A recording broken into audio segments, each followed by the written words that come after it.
Just because I'm a wizard doesn't mean that I'm great at every form of magic, and I think it's a little bit ridiculous to expect that just because someone practices witchcraft that they're good at every different variation of witchcraft when there's like thousands of different variations and not everyone is going to be in tune with every different style of spirituality and witchcraft, even as a chaos sorcerer who is taking in things from all different places.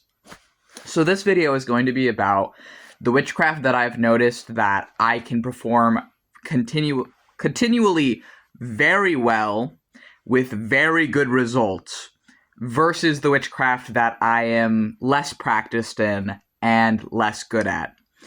So for me, what I've noticed I very consistently get good results with, and that I very consistently, this is what I am the best at in my personal craft at this time as someone 5 years into this, but only maybe two or so years into being open with my craft, 2 to 3 maybe.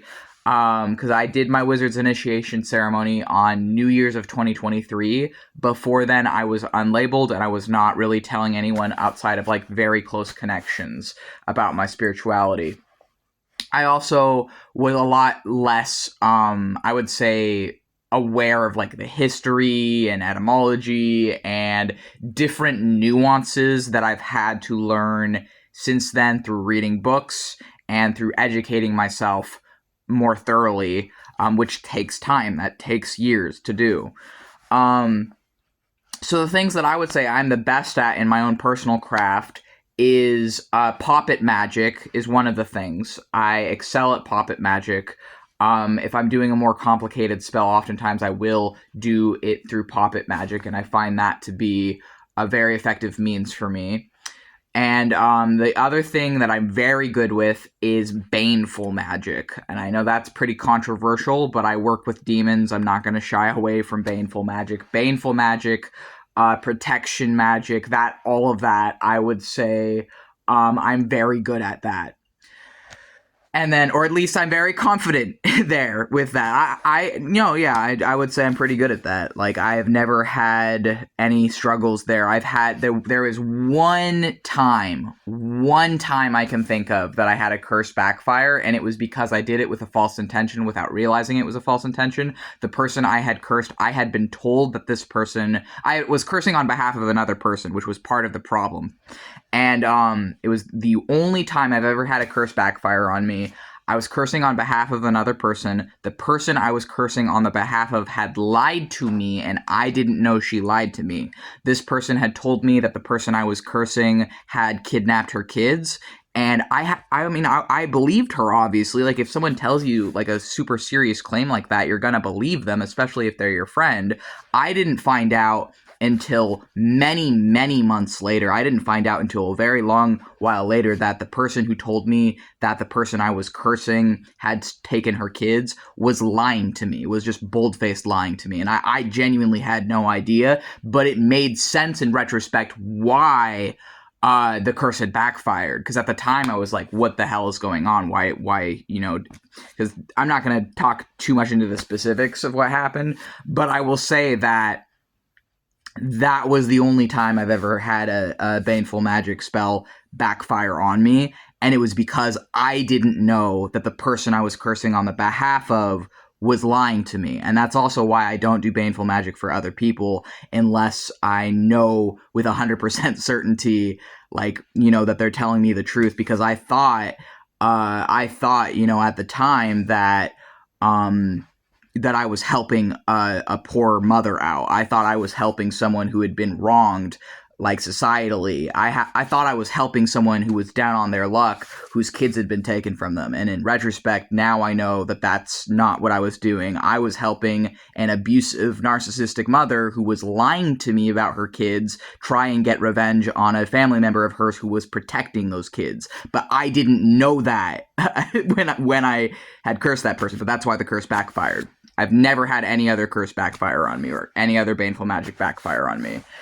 And the other form of magic I would say I'm really good at is Sex magic. I'm pretty well versed in sex magic at this point, or at least my approach, my variation of sex magic is something that I am regularly practicing and that I would say I have great success with. However, I guess it depends how you're looking at it, because what I mean by sex magic is that I am having sex with gods, spirits, and giving them my spiritual energy, and they're giving me their spiritual energy, and we're empowering each other in a consensual, romantic, and lustful way. And at this point, I've been practicing this for years as well, and I would say that this is a form of self-empowerment for me. It's a form of shadow work for me. I mean, really everything I've lifted out, the puppet making, the baneful magic, sex magic, all of that is like shadow magic, or is getting in touch with like the Jungian shadow, I would say.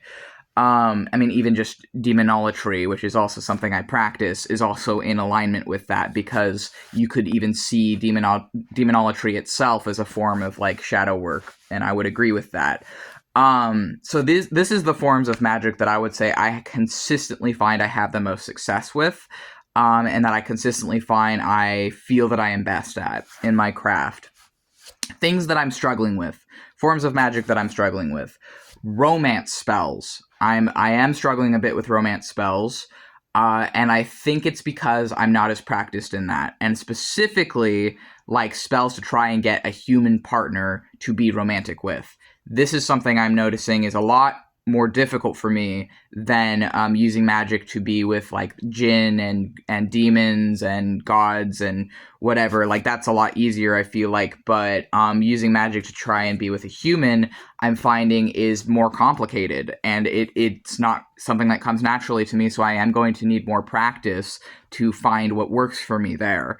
The other thing that I found I do struggle with, but I am getting better at, is things like money magic, like practical sorcery, money magic, that kind of a thing. I do live in poverty. I'm not one of those new age people who believes you can just miracle yourself out of poverty. I also fell into poverty during my spiritual awakening in part. And I fell into poverty in direct response to escaping a long-term abusive relationship. That was a familial relationship. I had actually multiple highly abusive relationships that I was trying to separate myself from and get away from. I was also disowned by my primary abuser. So that is why I am in poverty, is in challenging the privileges and the abuse that I came from. Because I came from a more privileged upbringing, like middle class to upper middle class, although I specifically wasn't really able to reap a lot of the benefits of that people tend to think of, because I was the scapegoat in a narcissistic family dynamic. But anyways, so even though it was maybe more materially privileged, I was also being abused in that. So I do find money magic to be something that is not at all something that comes naturally to me, and that I have had some success with, but it's been fairly minimal, and it's definitely something I feel like I need to work more at and that I need more practice in.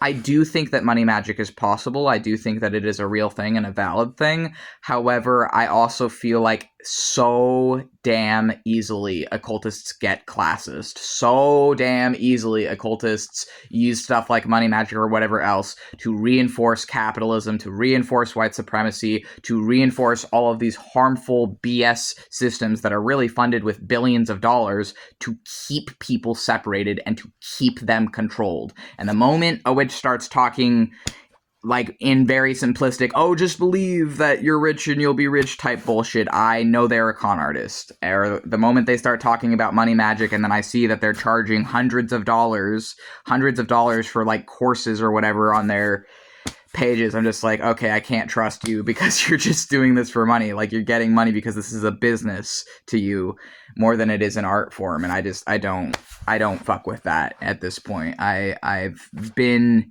around that kind of stuff long enough to know when shit toes the line from occult to cult, and I stay the hell away from that.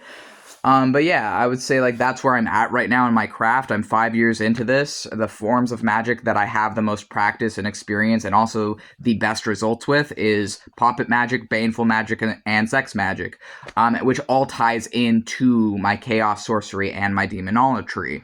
But I would say that also all that falls within shadow work or shadow magic, and I feel fairly confident in myself as a sorcerer at this point. But things that I want to work on, that I want to improve on, that I want to get better at, is I would like to get better at money magic for myself as someone who is living in poverty, and I would also like to get better at romance magic with or love magic with a human partner rather than my gods. Because as fulfilled and thankful and happy as I am with my gods, I would like to see some results there with humans as well.